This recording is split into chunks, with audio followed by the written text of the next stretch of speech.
Hello and welcome back to Round the Table, slow TV radio from the meeting point, broadcasting not only to Bilbao but throughout the world. Hello again and welcome to episode 76 of Round the Table.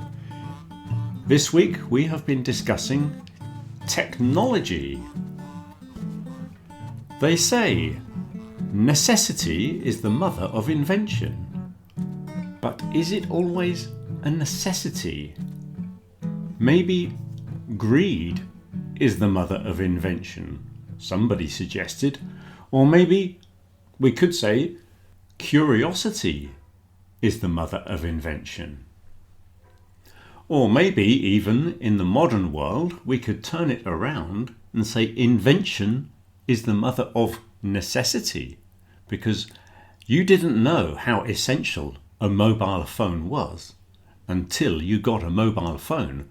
Before that, we had no idea. We were perfectly happy without them. So maybe invention is the mother of necessity. As well as modern technologies, we were also talking about lost technologies. For example, the Romans had concrete. They built things out of concrete, which disappeared for many centuries and was rediscovered or reinvented. Is that an invention or a discovery? But it was rediscovered in the 19th century.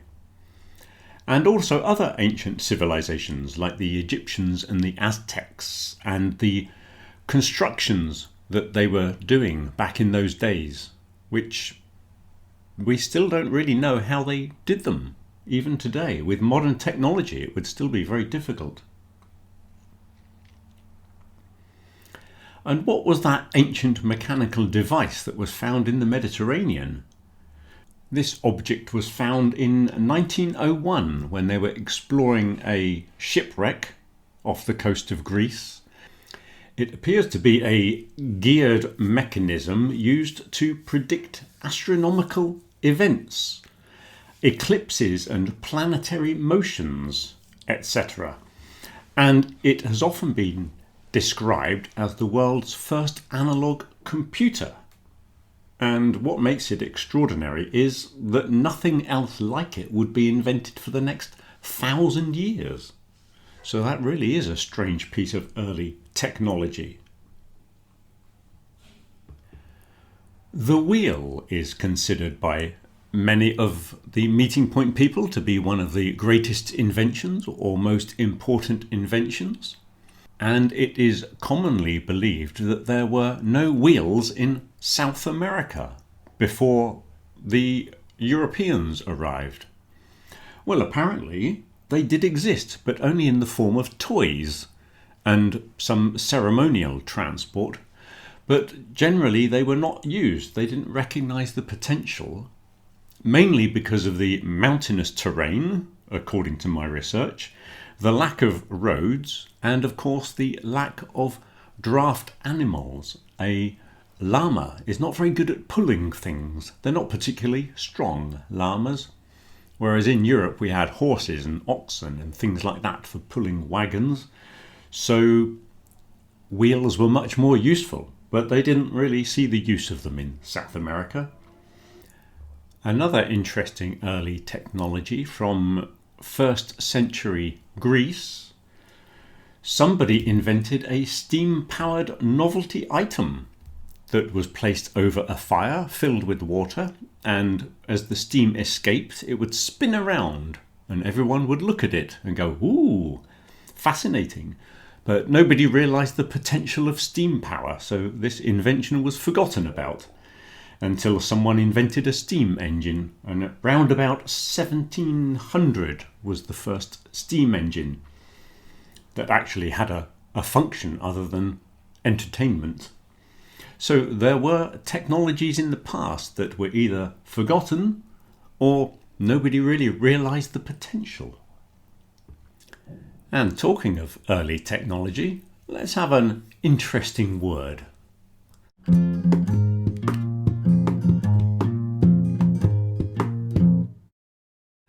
And this week's interesting word is mill. Now, a mill originally is for grinding corn into flour. So the most common one would be the windmill, that is very famous. And the wind turns the blades around, and it turns a big stone inside, and you can grind corn. Then after the windmill, they had the water mill, where a big wheel was placed in a river, and the power of the river was used to turn the stones. So you had water mills.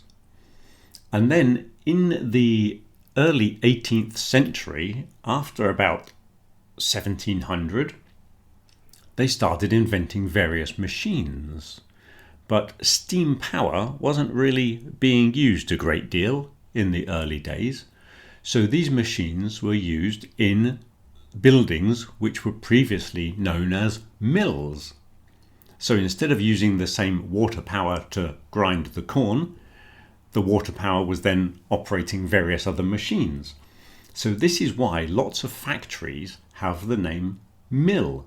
So for example, you get a paper mill where they make paper, like the Smurfit one at Durango. That would be a paper mill. And you also get steel mills where they produce steel. So there are various mills which are actually factories and not mills at all. It's just because the original use for that kind of factory was for milling corn. And the Industrial Revolution really began, even though many machines were built in a pre-industrial age, the Industrial Revolution really began with the age of steam power, because that meant that fire and heat could be converted into movement. Before then, fire created heat and you made other things hot. And movement, like the rotation of the wheel in a river, so you had movement would cause more movement of machines. But with the steam engine, you had heat would produce movement, and this is the first time one energy was converted into another form of energy, which is why the steam engine was so important. And don't ask me to name the inventor, because there were many people who contributed to the project.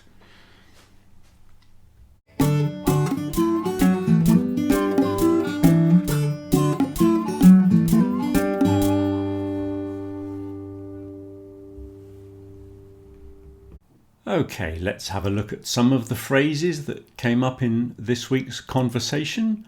Some of them are related to the topic of technology. Some of them are just random phrases that came up in the conversations. So, it was ahead of its time. This is an expression we could use for something that seems very advanced for its age. So we could use it when we're talking about that early Greek steam engine device that I was talking about earlier. It was thousands of years before that kind of thing was recognized or that kind of thing became normal. It was very advanced for its age, so it was ahead of its time. We can also use it for people and say he was ahead of his time, someone who had very modern ideas, whereas nobody else was thinking in that way. So it was ahead of its time. Full of the joys of spring is just a very interesting expression to say somebody was very happy. We were talking about someone who's very wide awake and happy when they wake up in the morning. You could say he wakes up full of the joys of spring. It was packed. It was heaving. This is used to describe a very crowded situation. If you are going into Bilbao on the night of Santo Tomas, you might be able to say, the town was heaving, absolutely full of people. From one extreme to the other. We were talking, this was in technology, we were talking about having all of the modern gadgets and mobile phones and all the scientific things that we have in our world, and then going to live with the Amish community in America. That would be going from one extreme to the other. And finally in this section, to speak highly of. It was just an unusual expression, I thought. When somebody is saying very positive things, you can say, he speaks highly of it. Unusual phrase, I suppose. Which brings me on to a typical mistake, which is quite the opposite of speaking highly.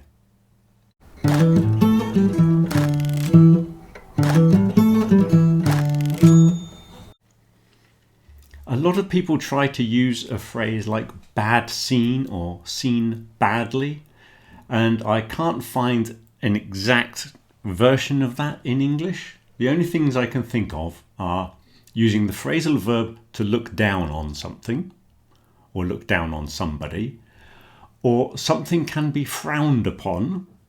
A frown is that angry sort of expression you make in your eyebrows. So looked down on or frowned upon. Maybe another option might be to say it is seen as or it is considered, and then follow that with a negative adjective. So you might say it's seen as inappropriate, it's considered unacceptable, something like that. Okay. Another typical mistake is using enough. Here's the key that you need to know with enough. Adjective plus enough plus noun. So adjectives go in front of the word enough and nouns go after the word enough.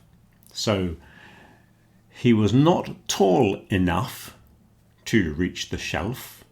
He was not tall enough. So tall is the adjective, not tall enough. I don't have enough money. Enough money. You see, money is a noun. So nouns go after, adjectives go before.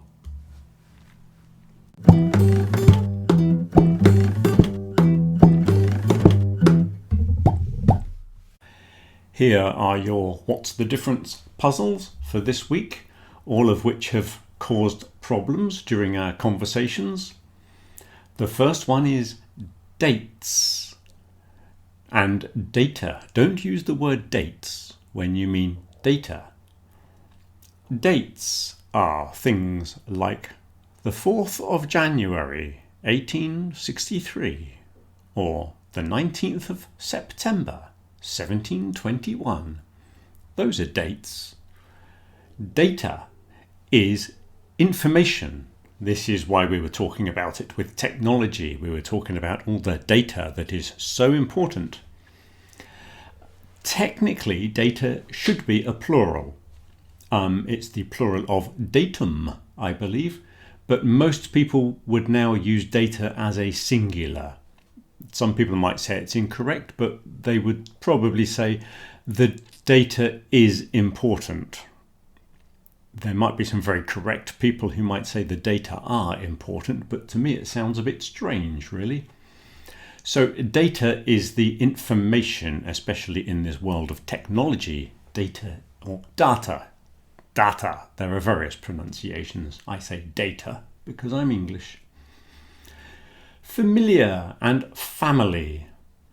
Familiar is something that you know very well, that you've seen or experienced many times. Family is the group of people who you are related to. So, if you are meeting your family to go to a restaurant, you are having a family meal. Okay, it's not an adjective. We actually use it in a compound noun. It functions like an adjective. But we'll have a family reunion. Now, familiar, as I said, if you said you had a familiar meal, it would be something that you've eaten many times before. Okay, so familiar is an adjective for things that you know well, but you probably will want to make a compound with family. Safety and security still cause problems, even though we've seen it many times before. Safety is probably to prevent accidents, and security is probably to prevent crime. So you have health and safety inspectors who inspect your factory or your work conditions to make sure you are wearing a safety harness or there are safety procedures to stop you having accidents. Whereas a security guard is the man in uniform that stands in the doorway of the bank, or they walk up and down the metro carriages looking important. They are security men. Treat and treaty. The second one is an agreement, a formal. It's a written agreement, usually between countries, about peace, trade, cooperation, that kind of thing. It's a written agreement. The first one, treat, has several meanings. So it could be the way we behave towards one another, how you treat somebody. It's also to give medical care, so you can be treated by a nurse. It's also to pay for something, usually food, and usually some special occasion. I'll treat you. I'll buy you a meal. I'll take you to a restaurant and treat you because it's your birthday. And from there it can be the noun as well. So it's something special that you would buy for someone. So I'll buy you this cake as a treat. You can also get doggy treats, the little sweet, I don't know, they're chocolates, or well, they can't be chocolates, but they look like chocolates for dogs. They can't be real chocolates because that's a good way of killing a dog, apparently. So don't give chocolate to dogs. It's not a treat for them. So that is your What's the Difference for this week. Now it's time for some news.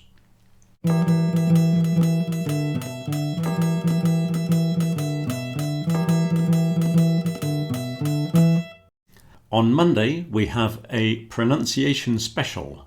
That will probably be tomorrow if you're listening to this on Sunday. Monday evening, 6 o'clock, pronunciation special, an extracurricular meeting, but we won't be having any food. Don't forget, don't bring cheese and biscuits and things like that because we're doing pronunciation and we don't want to be spraying the walls with crumbs.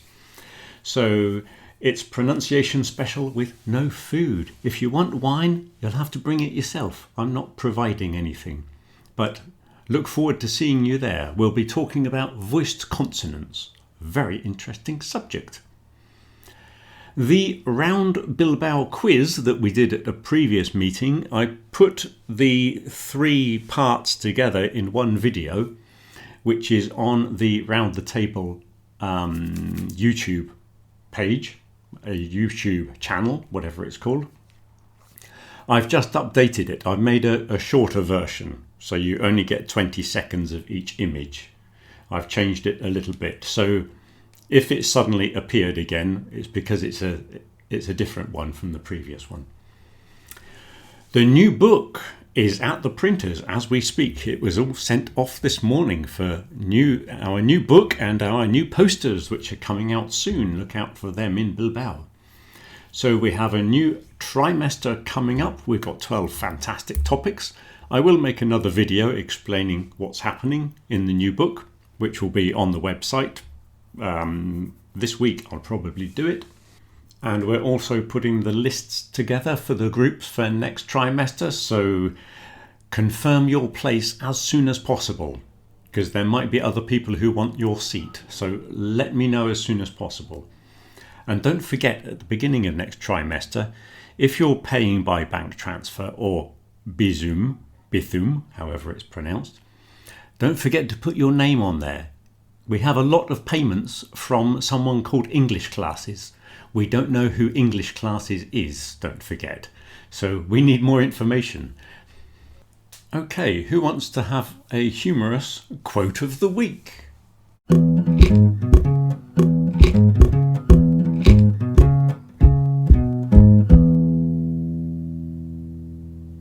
And here is your humorous quote of the week for this week. One that I heard on the radio, and I instantly thought of certain meeting point people that might appreciate it.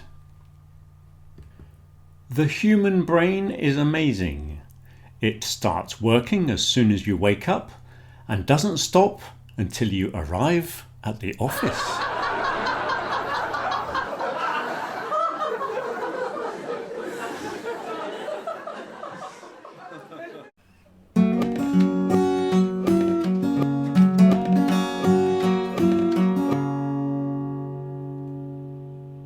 Hello again to all my friends at the meeting point.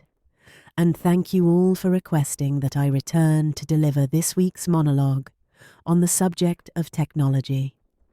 I hope you enjoy it.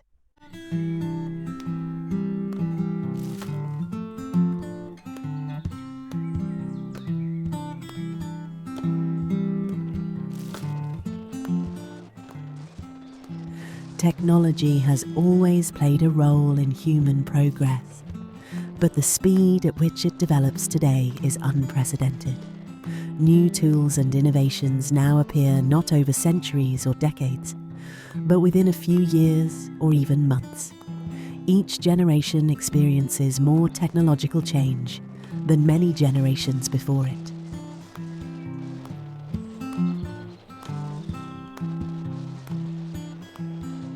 This acceleration is partly due to technology building on itself.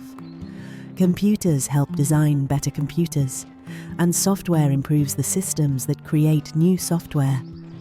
As a result, progress is no longer linear but exponential, making it difficult to predict what everyday life will look like even 10 years from now.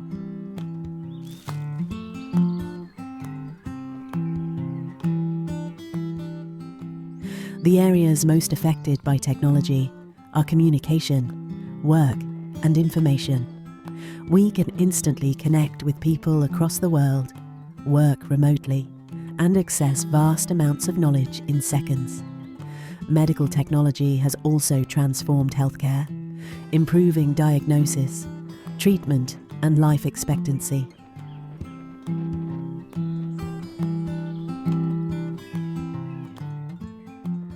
However, this rapid development has made us increasingly dependent on technology. Many people rely on digital tools for navigation, memory, entertainment, and even basic social interaction. When systems fail, we often feel lost, frustrated, or powerless, which raises questions about resilience and self-sufficiency.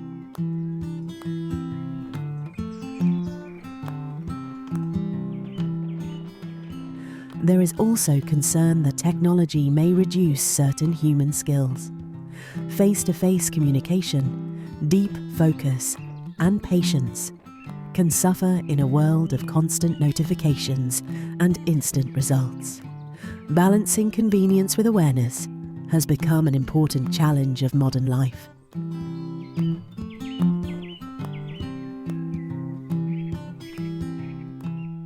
Despite its reach, technology will never fully replace human experience. Feelings such as love, empathy, creativity, and moral judgment cannot be programmed in the same way as machines. These elements define what it means to be human.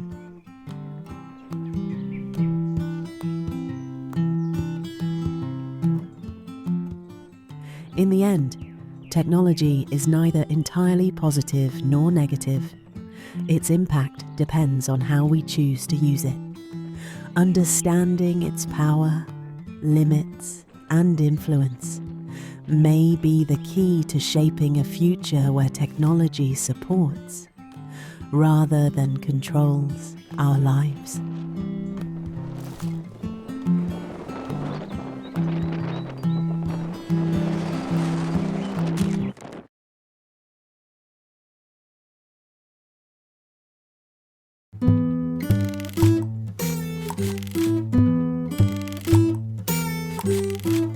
And finally, in today's program, I have an amazing fact for you.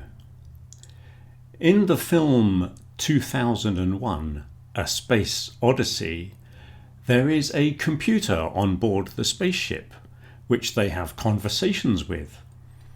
That computer is called HAL, H-A-L.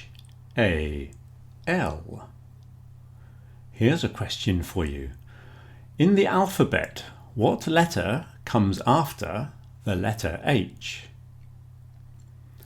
What letter comes after the letter A? And what letter comes after the letter L? Mysterious or what? Next week, we'll be discussing myth and mystery. Have a good week. Till next week.